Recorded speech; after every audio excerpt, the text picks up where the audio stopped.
St. Petersburg Mayor Rick Kreisman has deflected some blame for the city's sewage problem onto Mother Nature, saying opponent and former Mayor Rick Baker had an easier time avoiding sewage spills because he didn't face as much severe rain. The sewage crisis has become the central issue of the August 29 primary election, exacerbated by the 2015 closure of the Albert Whitted water reclamation facility on the downtown waterfront. The decision to close the plant was made by City Council in 2011 and carried out in 2015 by the Kreisman administration. Since the plant's closure, the city has been whipped by severe storms, prompting the release of millions of gallons of sewage into the bay. A Tampa Bay Times story in June uncovered a large disparity in the amount of sewage spilled during Baker's 2 terms and Kreisman's first. About 1.5 million gallons spilled under Baker in 9 years, and 186 million gallons spilled under Kreisman through the 201,516 summers. Kreisman acknowledged the difference but argued Baker benefited from better weather conditions. Clearly, there is no comparison in the numbers, Kreisman told the Times in June. But we also had wet weather events that he did not experience. He went through significant periods of drought during his time as mayor. When you don't have significant rain events, and you are still having spills, you still need to take a look at your system. In the weeks since that interview, Kreisman has accepted responsibility for his response to the sewage crisis.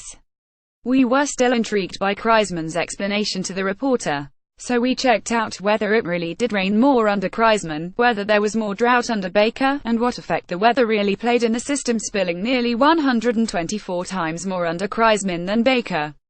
After consulting climatologists and the campaigns, here's what we found out: the rainfall under Kreisman was only slightly worse than under Baker. Most importantly, Kreisman's claim overlooks the consequence of his own decision-making and its connection to millions of gallons of spilled sewage.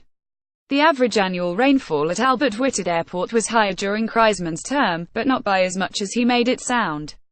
According to data compiled by the National Weather Service, from 200,109 the average annual rainfall at Albert Whitted Airport was about 45.4 inches. The average rainfall under Kreisman's 3 years was about 53.74 inches. Average rainfall can be useful to understand part of the story. But excessive rain events such as high flooding, tropical storms and hurricanes are also relevant to consider, said Dustin Norman with the National Weather Service, given the underlying issue of sewage capacity. If you get 1.5 inches a day for 30 days, that's way different than 40 inches in one day, Norman said. The city has been hit with several big storms since 2015 when the first major spill of Kreisman's tenure occurred. In 2015, nearly 15 inches of rain fell between mid-July and early August, causing the city to release 31.5 million gallons of untreated and partially treated sewage. Tropical Storm Colin hit the next summer, leading to 10 million gallons being dumped or spilled in June 2016. The worst event for the sewer system was Hurricane Hermine, which swamped aging sewer pipes in 2016 with 8.1 inches of rain. St. Petersburg reported spilling at least 151 million gallons of sewage as a result of Hermine. Officials were unable to give a more exact tally because of a broken flow meter. 4 hurricanes struck Florida in 2004. Tampa Bay avoided a direct hit but received a large amount of rainfall. The Tampa St. Petersburg area got 12 to 14 inches of rain in August 2004, which experts said was notably high. The first part of Kreisman's statement, that we had wet periods he did not experience, may be an overstatement, said David Zierden, a state climatologist at the Florida Climate Center at Florida State University. I do know that August of 2004 was very wet, with the Tampa St. Pete getting 1,214 inches that month. Since that is considered high, we wanted to know the typical monthly rainfall total for the Albert Whitted Airport and how many times a month exceeded it.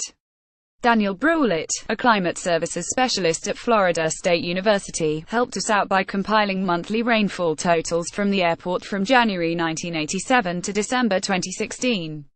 He considered any monthly total that was more than 2 standard deviations greater than the mean monthly total, 11.14 inches of rain, as extremely wet.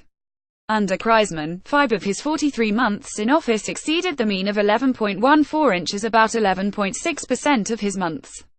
Under Baker, 8 of his 105 months in office, or about 7.6%, exceeded the mean, so Kreisman experienced a greater percentage of extremely wet months, but not dramatically so. The Tampa Bay Times obtained a draft report by the Florida Fish and Wildlife Conservation Commission last month that places much of the blame for the city's 200 million gallon sewage spill crisis on the administration of Kreisman, as well as the past 2 decades of city leadership, which includes the Baker administration from 2000-110. In particular, it pointed to the closure of the Albert Whitted plant in April 2015 and the Kreisman's failure to reopen the plant to alleviate the sewage crisis after the heavy rains of August 2015. Kreisman and his team have described the rain events of 2015 as historic, unprecedented or a 100-year event. But investigators said those descriptions were not based in fact or reality, as the amount of rainfall Pinellas received in 2015 happened every 1,015 years, and the greater 2016 amount occurred every 2,530 years. A representative from the commission cautioned that the draft was not official, and said that the investigation is ongoing. Baker experienced a couple of notable periods of drought at the very beginning and end of his tenure. Kreisman's team said the mayor's point about Baker going through significant periods of drought is bolstered by Baker referring to her 2002 drought in his 2011 book The Seamless City. During my terms, the issues that generated the single largest number of complaints came in 2002 during a drought, Baker wrote. Kreisman's team also provided PolitiFact with a 2007 Water Resources Department memo that talked about water restrictions in the city because of the lack of rainfall. Brian Fuchs, an associate geoscientist and climatologist at the National Drought Mitigation Center, compiled a time series of drought data for Pinellas County from 2002 August 2, 2017. Yellow bars indicate abnormally dry conditions. The county level is the smallest geographic point the drought monitor can address. Baker encountered the tail end of the worst period of drought in Pinellas County when he took office in April 2001. The 8-month 200,001 stretch was the worst drought of the last 17 years when the drought monitor began collecting data. But drought conditions lifted that summer, and there was no drought for the next 5 years. And after a 3-week period of minimal drought for just 1% of the county in the summer of 2006, the county remained drought-free until January 2007. The county experienced periods of moderate drought in 2007 and 2008, but none that matched the intensity of 200,001. The year 2009 saw periods of moderate and severe drought but could not be considered extreme, according to the monitor. Flash forward to Kreisman's first term. Kreisman's first 2 years were relatively normal. Then in late 2016, after the bad storms, moderate drought covered the entire county. Overall, both mayors had both wet and drought periods during their tenures in office, Roulet said. Kreisman addressed the disparity between sewage spilled under his administration and Baker's by saying, "We also had wet weather events that Baker did not experience. He went through significant periods of drought during his time as mayor." Kreisman's explanation is exaggerated. Experts told us the weather was only slightly more favorable to Baker than Kreisman.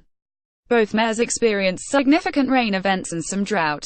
While heavy rains played a role in the sewage spills, both the handling of the Albert Whitted plant as well as decades of city neglect put St.